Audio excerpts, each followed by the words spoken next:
PG trainee of so-and-so was So and so was found lying in unconscious exactly. state at so and so medicine department of third floor of emergency building in so and so, according to informed sector 92 OC, and under his order, leading PS with lady police. So this is not general diary entry.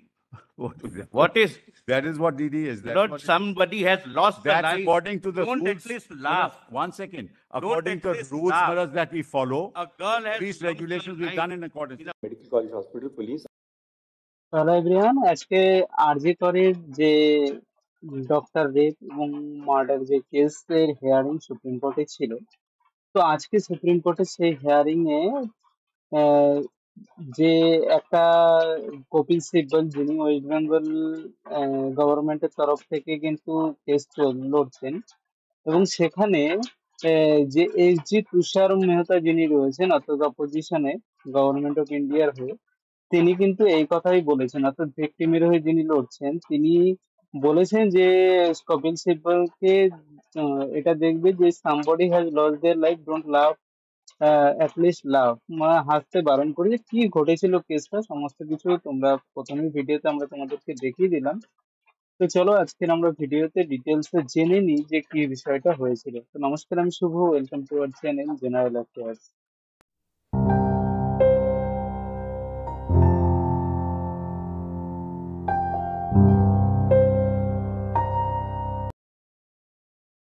তাহলে দেখো, যে নিউজে যেটা দেখছো সেটা supreme কোর্টের আজ যে হিয়ারিং ছিল, সেই হিয়ারিং এ কিন্তু তুষার মেহতা, অর্থাৎ এসজি তুষার মেহতা, অর্থাৎ সলিসিটর জেনারেল যিনি রয়েছেন বর্তমানে তুষার মেহতা, তিনি কিন্তু এই এই ডক্টর এই যে কেসটা চলছে, অর্থাৎ কলকাতার রেপ প্লাস মার্ডার যে কেস চলছে ডক্টর, সেখানে কিন্তু সলিসিটর জেনারেল যিনি রয়েছেন, সলিসিটর জেনারেল তুষার মেহতা, তিনি বলেছেন যে অ্যাটলিস্ট একজন একজন যেহেতু মারা গেছেন সেখানে হাসতে বারণ করেছে। কারণ কি ঘটেছিল কেসটা, দেখো আজকে সেকেন্ড দিন এই কেসের, কি ছিল এই কেসের সেকেন্ড, আজ হলো শুনানি ছিল সুপ্রিম কোর্টে।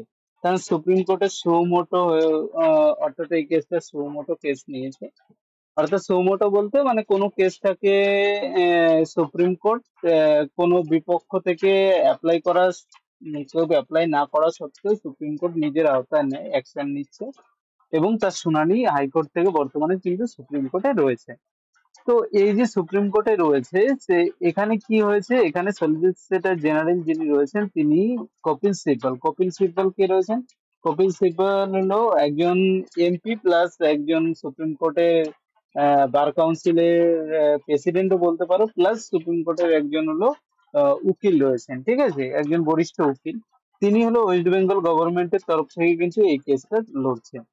তো এখানে কি হয়েছে আমরা জানি যে 14ই আগস্ট, 9ই আগস্ট যে এই দুর্ঘটনা মানে রেপ প্লাস মার্ডার এই কেসটা ঘটেছিল, এবং 14ই আগস্ট এই কেসটাকে কিন্তু হাইকোর্ট, কলকাতা হাইকোর্ট সিবিআই এর হাতে দিয়ে দেয়।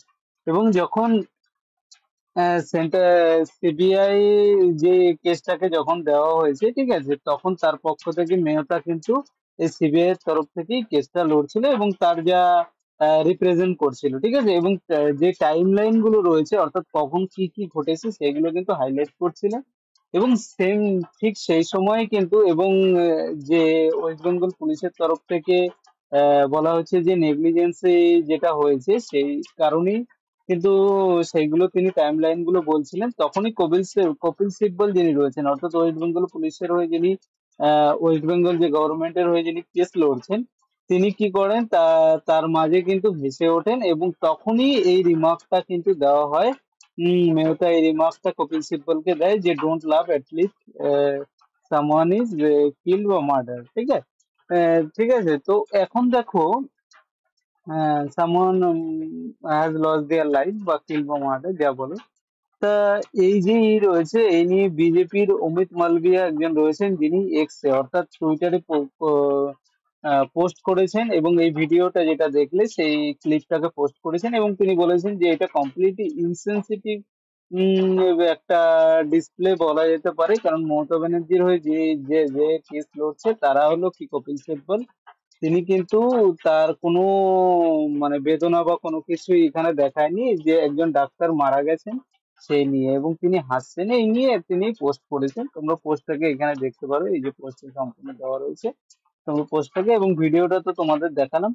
তো দেখো সুপ্রিম কোর্টের এই যে হিয়ারিং রয়েছে, এই হিয়ারিং নিয়ে কিন্তু অনেক প্রশ্ন উঠেছে। সুপ্রিম কোর্ট তুলেছে যে ওয়েস্ট বেঙ্গল পুলিশ কি করছিল আরজি করের কেস নিয়ে, এবং কেন এফআইআর করতে লেট হয়েছে, কেন তাকে সুইসাইড বলে প্রথমে বলা হয়েছিল যে এটা সুইসাইড, এই নিয়ে নানান প্রশ্ন কিন্তু এখানে উঠেছে।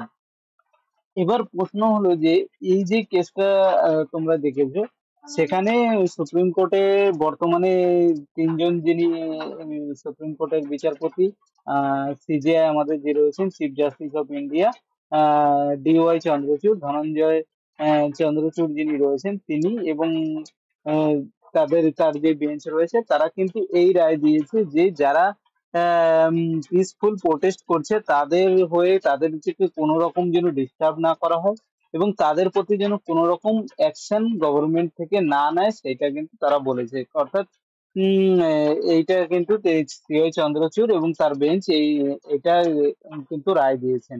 এবং সঙ্গে সঙ্গে সিবিআই কে তার স্ট্যাটাস যেটা আহ, সেটাকে, এবং কলকাতা পুলিশকে রিগার্ডিং যে ভ্যান্ডালাইজেশন যেটা হয়েছিল, অর্থাৎ 14ই আগস্ট রাতে যে আহ, উম, হাসপাতালে যে ভাঙচুর চলেছিল সেই নিয়ে কিন্তু রিপোর্ট দিতে বলা হয়েছে। এবং যে জুরিডিকশনালি যে রয়েছে সেখানে অর্থাৎ ফ্রাইডে শুক্রবার 5টায় হলো যে পলিগ্রাফ টেস্টের জন্য যে অ্যাকিউজড ওখানে রয়েছে তার পলিগ্রাফ টেস্টের জন্য কিন্তু বলা হয়েছে, ঠিক আছে। এবং সুপ্রিম কোর্টের তরফ থেকে এটাও বলা হয়েছে যে এনটিএফ ওখানে, অর্থাৎ তারা শুধুমাত্র পুলিশের উপর ডিপেন্ড করতে বারণ করছে, এবং সেখানে ন্যাশনাল টাস্ক ফোর্সকে সেখানে আরজি কর এবং সেই মেডিকেল অ্যাসোসিয়েশন অন্যান্য যেখানে রয়েছে সেই সব জায়গায় কিন্তু ন্যাশনাল টাস্ক ফোর্স কিন্তু ওখানে দেওয়ার কথা বলা হয়েছে। যেগুলো বলা হয়েছে যে মেডিকেল অ্যাসোসিয়েশনের সঙ্গে কি একটা তাদের রেকমেন্ডেশনে এটা দিয়েছে, এবং তাদের সঙ্গে আলোচনা করে এই ডিরেকশনটা নিতে বলা হয়েছে সুপ্রিম কোর্টের তরফ থেকে, ঠিক আছে। এবং সুপ্রিম কোর্ট যে সমস্ত ডক্টর যারা বর্তমানে প্রোটেস্টে রয়েছে, শুধুমাত্র এমার্জেন্সি ছাড়া ম্যাক্সিমাম ডক্টরই কিন্তু হাসপাতালে অন্যান্য সেবা কিন্তু বর্তমানে বন্ধ রয়েছে, এবং ন্যাশন ওয়াইড একটা প্রোটেস্ট অলরেডি চলছে। সেই জন্য এই কারণে কিন্তু সুপ্রিম কোর্ট আর্গিউ করে মানে রিকোয়েস্ট করেছে যারা প্রফেশনাল লিস্ট রয়েছে, অর্থাৎ যারা ডক্টর রয়েছে তাদেরকে আবার তাদের কাজে ফিরে যেতে, এবং তাদেরকে বলা হয়েছে যে তাদের প্রতি কোনো রকম কিন্তু স্টেপ কেউ নেবে না, তারা যে এই প্রোটেস্ট করেছে সেই নিয়ে, ঠিক আছে। তো দেখো আজকের এই নিউজটার সঙ্গে সঙ্গে তো আমরা এটুকু বুঝতে পারছি যে এই দুঃখজনক ঘটনা যেটা ঘটেছে তার সাজা হওয়া অবশ্যই দরকার, অবশ্যই দরকার। এবং সঙ্গে সঙ্গে কিন্তু এটাও আমাদেরকে জানতে হবে যে সুপ্রিম কোর্ট যখন এর দায়িত্ব নিয়েছে এবং সিবিআই এর তদন্ত অনুযায়ী শেষ পর্যন্ত এই কেস কোথায় গিয়ে দাঁড়ায়, বর্তমানে একজন অ্যাকিউজড কিন্তু এখানে একজন খুন ধরা পড়েছেন, এবং অন্যান্য কারা জড়িত আছে এর সঙ্গে বা জড়িত নেই সেই নিয়ে কিন্তু কোনো কিছু এখনো স্পষ্ট হয়নি, এবং সিবিআই এর এই তদন্ত ধীরে ধীরে কোথায় এগোয় সেগুলো আস্তে আস্তে কিন্তু দেখা যাবে। তো ফ্রেন্ডস, ভিডিওটা যদি তোমাদের ভালো লেগে থাকে অবশ্যই লাইক করো এবং চ্যানেলটাকে সাবস্ক্রাইব করে নাও। আর আজকের এই ভিডিওতে দেখো আমরা যেটা আমাদেরকে যে যেগুলো জানার দরকার এখানে আমরা একটা দেখেছি।